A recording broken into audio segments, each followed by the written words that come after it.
I lived and grew up in a little town called Salome, Arizona, which is about 2 hours west of Phoenix by Wickenburg. My family owns lands there, and we have our own private cemetery as well. Growing up, my grandfather built the house that we lived in. From the time I can recall, we lived with ghosts, things moving, things being thrown around, sounds you could not explain, lights that would travel in the middle of the desert without any form of explanation. The house has since been torn down because it fell into disrepair, but the land stands, and it's just as disturbing as it was then, if not more.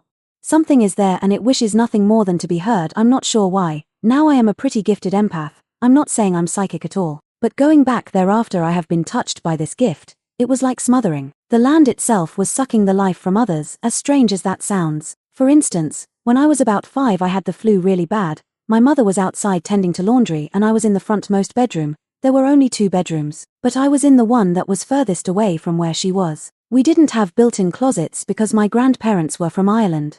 So we had freestanding closets that came about a foot away from the wall itself. And I, of course, having the flu, had a fever so bad. My mother left the closet door open, and when the door to the outside closed from my mother, out stepped the head and torso of my great-grandmother. At least I think it was. I never met her, only had a picture of her face hanging in our living room. I could feel her sit on the side of my bed, and when she touched my forehead I could feel the coolness of her fingers. I could have sworn she was real. And she whispered to me, "Everything is going to be all right," and I closed my eyes a moment later and I heard my mother come in and sit with me.